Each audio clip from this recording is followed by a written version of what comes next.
आप जो सवाल और सवाल उठाने से ही। और चलिए अब रफ्तार से देखते हैं खबरें। गहलोत सरकार ने डूंगरपुर हिंसा से सही ढंग से नहीं निपटने के कारण डूंगरपुर के कलेक्टर कानाराम, एसपी जय यादव और उदयपुर के संभागीय आयुक्त विकास सीताराम जी भाले को हटा दिया है। कालूराम रावत डूंगरपुर के एसपी होंगे। सुरेश कुमार ओला को कानाराम के स्थान पर लगाया गया है। रमेश उदयपुर के संभागीय आयुक्त होंगे। राज्य की कार्मिक विभाग में देर रात 11 आईएएस और 5 आईपीएस अफसरों के तबादलों के आदेश जारी कर दिए।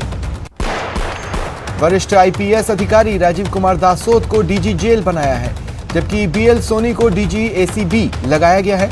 हाल ही में डीजी एसीबी के पद से सेवानिवृत्त हुए आलोक त्रिपाठी के स्थान पर बीएल सोनी को डीजी एसीबी लगाया है।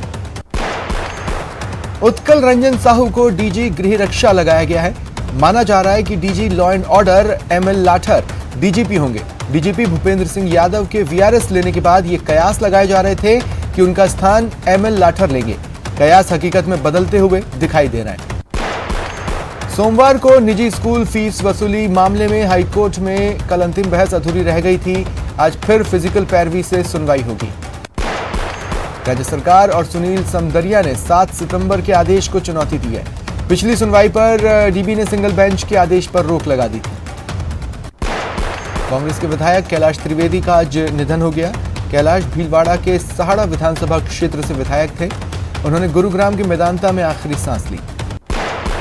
प्रदेश के सीएम अशोक गहलोत ने कैलाश त्रिवेदी के निधन पर ट्वीट किया। लिखा, नेता कैलाश त्रिवेदी जी के निधन पर गहरा दुख हुआ।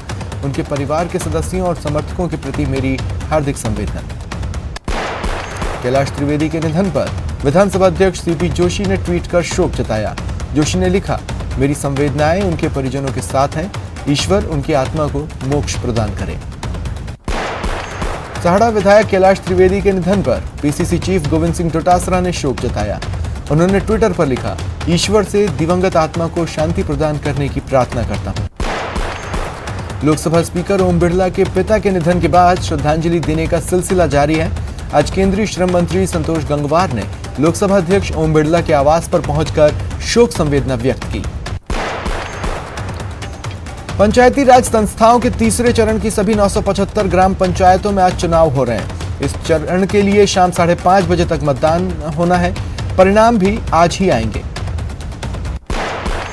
सरपंच पदों के लिए 4,906 और पंच पदों के लिए 10,205 उम्मीदवार चुनावी मैदान में अपनी किस्मत आजमा रहे हैं, जबकि सरपंच के 32 और पंच के 5,031 उम्मीदवारों को निर्विरोध चुन लिया गया है। तीसरे चरण में 31,87,585 मतदाता अपने मताधिकार का इस्तेमाल कर रहे हैं। इनमें से 16,66,814 पुरुष, 15,20,762 महिला और 9 अन्य मतदाता हैं। शाम 5:30 बजे मतदान समाप्त होने के बाद सभी पंचायत मुख्यालयों पर मतगणना करवाई जाएगी और 7 अक्टूबर को उप सरपंच का चुनाव होगा। बीकानेर में भी पंचायत चुनाव के लिए तृतीय चरण का मतदान चल रहा है। बज्जू की 28 और लूणकरणसर की 46 ग्राम पंचायतों के लिए मतदान हो रहा है। करौली की हिंडौन सिटी की 39 ग्राम पंचायतों में 192 मतदान केंद्रों पर वोटिंग चल रही है। सुबह से ही मतदान केंद्रों पर वोटर्स की भारी भीड़ नजर आ रही है। पंचायत चुनाव के तीसरे चरण में अजमेर जिले की सावर पंचायत समिति में वोट डाले जा रहे हैं। सावर पंचायत समिति की 21 ग्राम पंचायतों के लिए ग्रामीण मतदाता वोट डाल रहे हैं। पंचायत समिति में कुल 60,470 मतदाता हैं। दौसा में सिकंदरा और रामगढ़ पचवारा क्षेत्र की 49 ग्राम पंचायतों के लिए मतदान हो रहा है। मतदाताओं में मतदान के प्रति विशेष उत्साह नजर आ रहा है। उदयपुर के गोगुंदा और सायरा ब्लॉक की तरह 63 ग्राम पंचायतों में चुनाव जारी है। 2 ग्राम पंचायतों में निर्विरोध निर्वाचन के बाद 61 ग्राम पंचायतों में मतदान की प्रक्रिया चल रही है।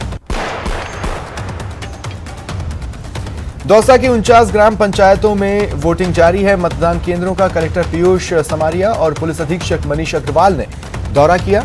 इस दौरान कलेक्टर और एसपी के सामने ही सिकंदरा मतदान केंद्र पर सोशल डिस्टेंसिंग की धज्जियां उड़ती नजर आईं। प्रदेश में कोरोना संक्रमण के बीच पंचायत चुनाव हो रहे हैं। इस बीच हाईकोर्ट ने बीते दिनों जयपुर, जोधपुर और कोटा नगर निगम चुनाव 31 अक्टूबर तक आयोजित करवाने के निर्देश दिए थे।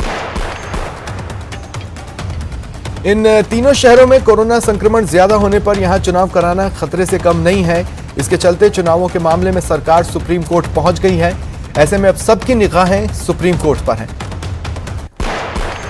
अगर सुप्रीम कोर्ट सरकार को राहत नहीं देता है तो फिर तय समय पर ही चुनाव करवाने होंगे। हालांकि दूसरी ओर प्रशासन अपनी सभी तैयारियां पूरी कर रहा है।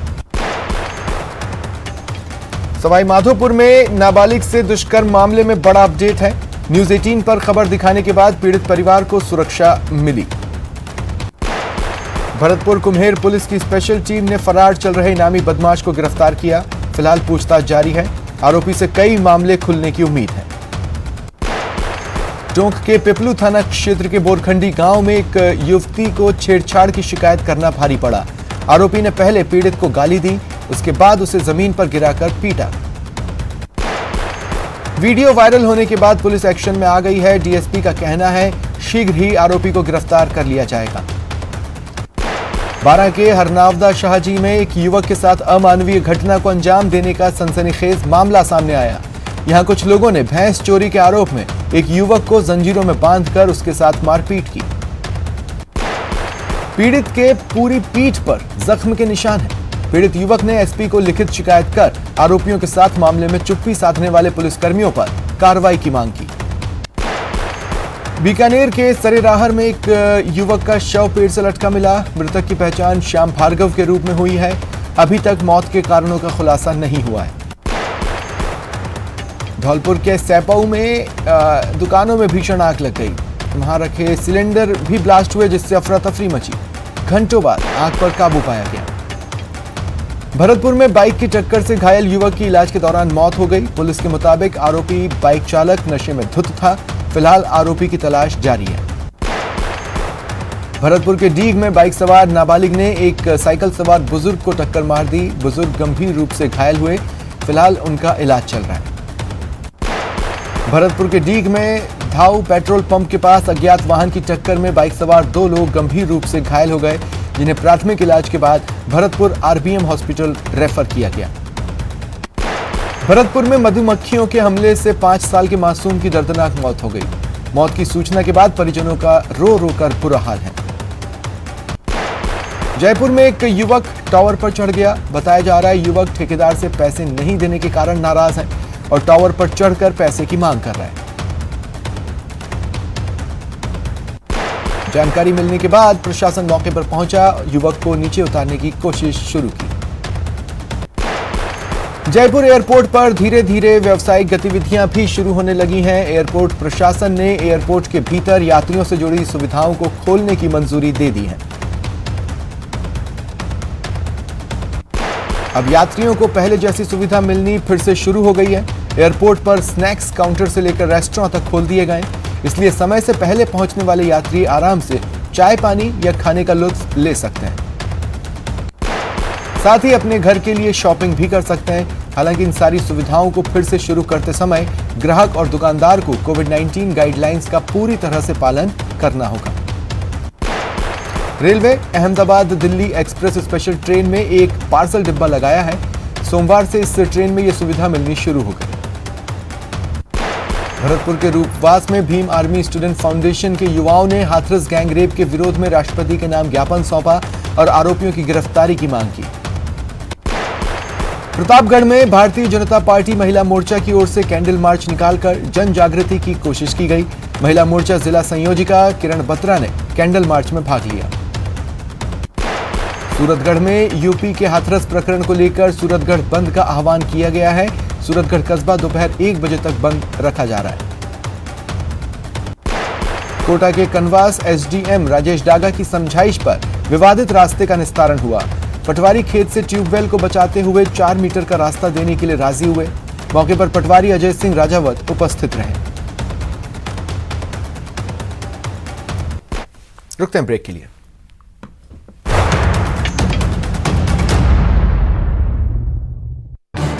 इस न्यूज हेडलाइंस के प्रायोजक पेट सफा आयुर्वेदिक जूस। पेट सफा हर रोग दफा।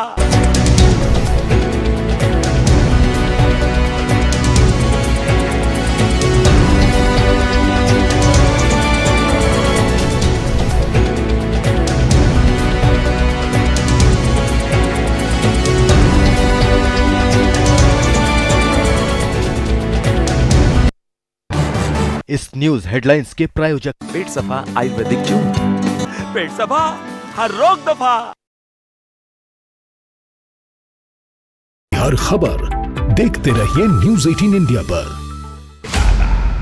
भैया राम राम नमस्कार। बाहर ना जाना, कुछ बता रहे हैं, ही रहना। कुछ चेता रहे हैं। तो आपने लॉकडाउन के दौरान देखा कि हम क्या कर रहे हैं। कोरोना काल में लोग एक दूसरे को समझा रहे हैं। बड़े बड़े लोग